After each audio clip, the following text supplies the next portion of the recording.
سواء للي وحيكون الأطراف جوا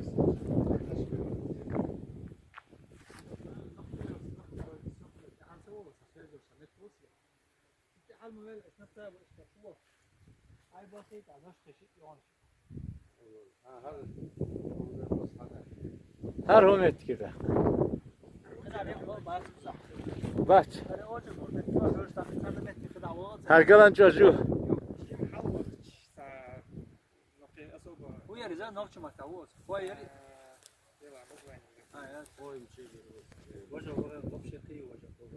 Hatırlayın nervat. Şu suyum yakdak. Yakloy.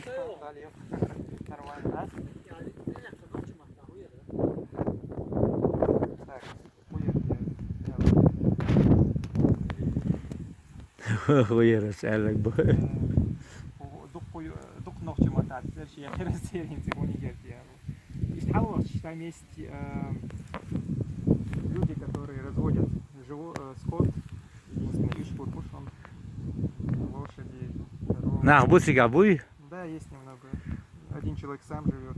А как раз снимать я сейчас, можно мы себя тоже? Пожалуйста, пожалуйста, снимай. Я как раз художник, Да. бывший член Союза СССР. Вот изучаю вот эти места. И вот эта пирамида мне интересна. А там снимать я что мотать.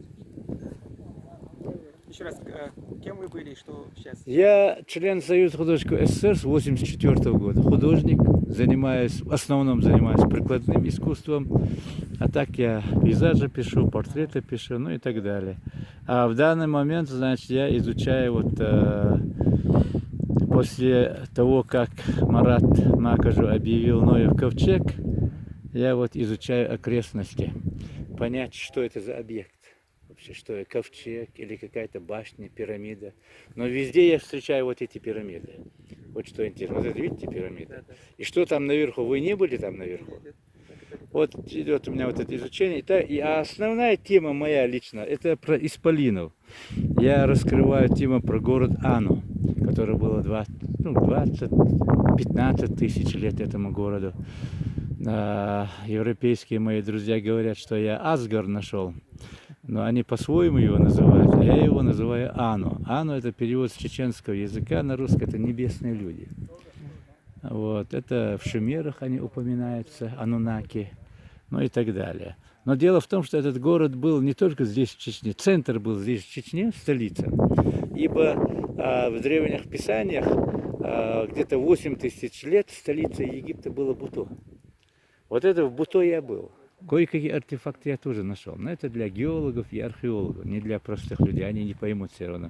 Мы же художники чуть-чуть фантазеры. Я здесь пирамиду вижу, вон там другое вижу, здесь, вот там даже башня есть уже. Вот это у меня основная задача. Но сегодня, почему мы именно выехали в Галенчос, с нами вместе Авторханов Абу, академик, экономист, который не раз делал программу по развитию сельского хозяйства именно в Галанчурском районе. Отлично, мы как раз снимали по этому поводу. Видали, да? Вот вы возьмите у него интервью. Очень интересный человек, очень много у него работ по этому поводу. Вот мы же все знаем, что на днях наш первый руководитель Рамзан Ахмадович, он как раз разрабатывает эту программу. Мы выехали, чтобы посмотреть, что можно предложить с точки зрения. Я художник, он экономист, он. Но сделаем свои выводы, скажем свое мнение, как говорится. Меня зовут Мухмад Десханов. Так меня в интернете можно найти, чем я занимаюсь. Дерез Масана. Можно телефон?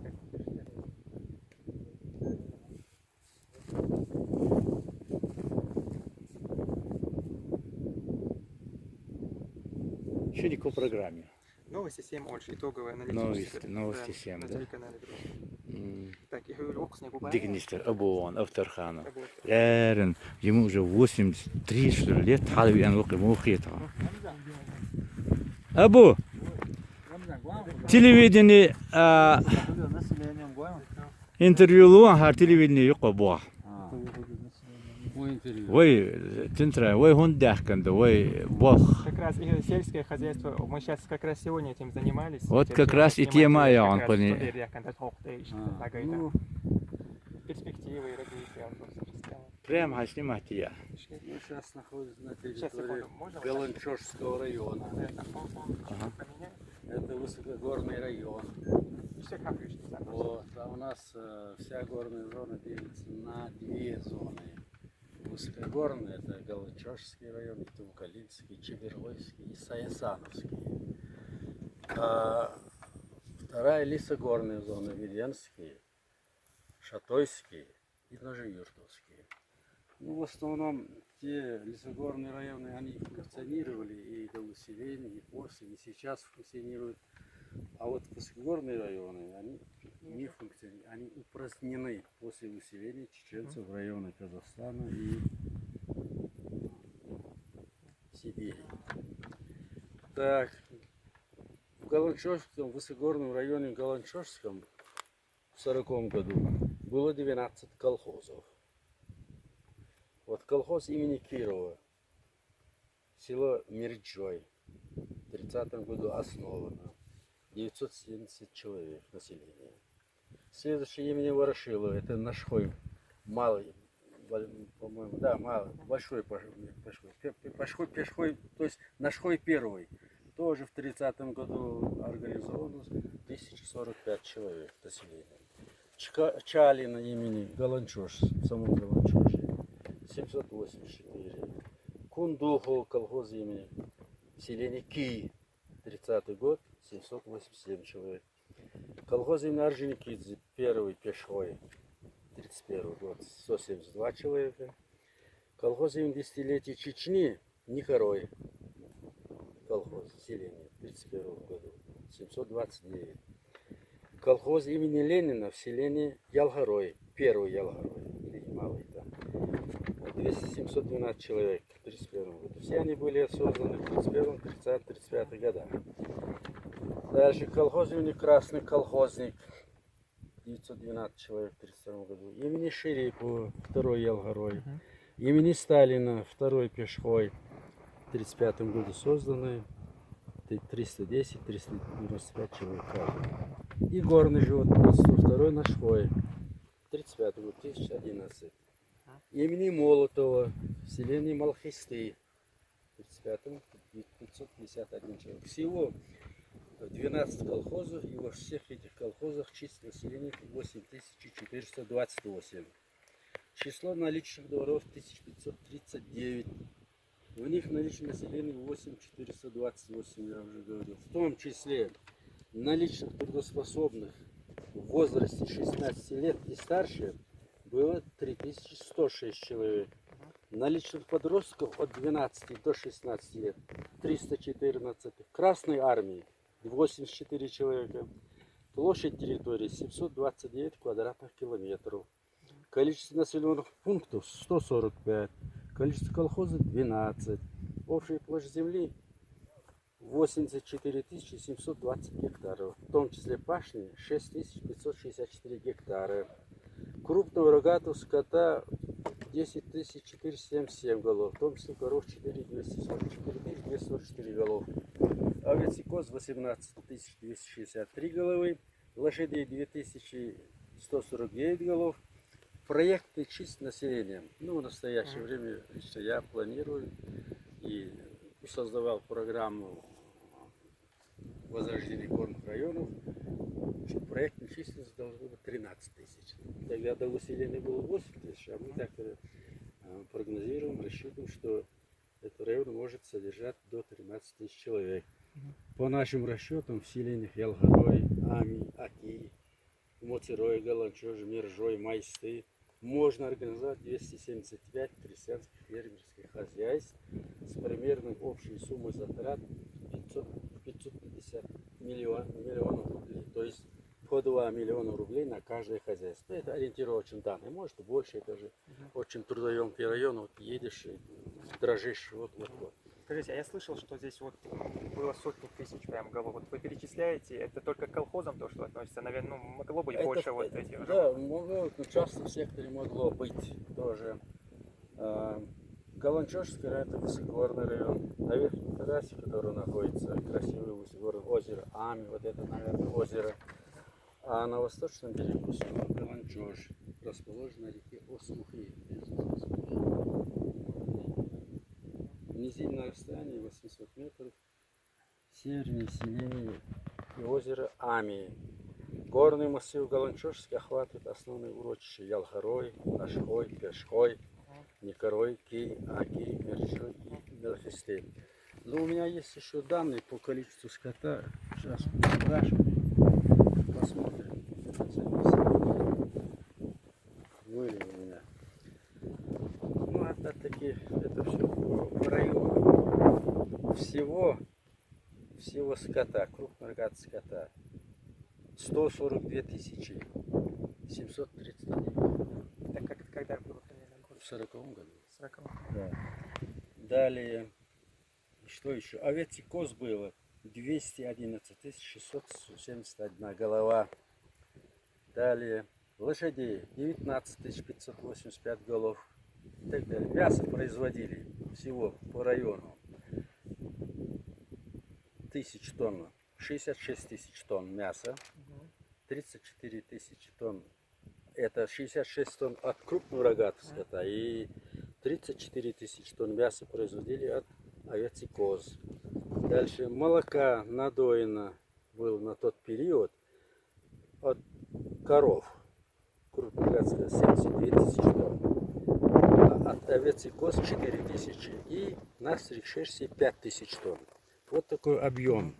Как вы считаете, чтобы это вернуть обратно, вот что надо? Ну вот, чтобы вернуть, надо что? Построить прежде всего горную инфраструктуру. Дороги, чтобы были крепкие, надежные. Вот. И строить малокомплектные школы, больницы, фельдшерские, акушерские пункты. Строить объекты соцбыта. И самое главное здесь дороги, электроэнергия, газификация горных районов. Вот эти условия вполне достаточно будут, чтобы освоить этот район. Но это огромные затраты, это в миллиардах и так далее. Конечно, не все сразу. Вернуть прежнее население трудно. Наши отцы и деды, которые мечтали об этом районе, они уже покинули этот мир. Теперь слово остается за нами, за вами, молодыми. И насколько интенсивно молодые будут работать, строить дороги, создавать горную инфраструктуру, объект соцбыта, тогда люди пойдут.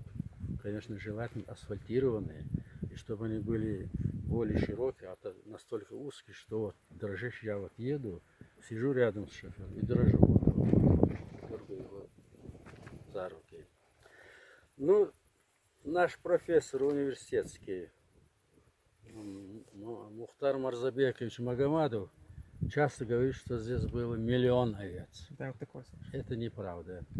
Это просто сверху, с бухты-барахты. Видимо, он здесь и не был, не освоил этот край.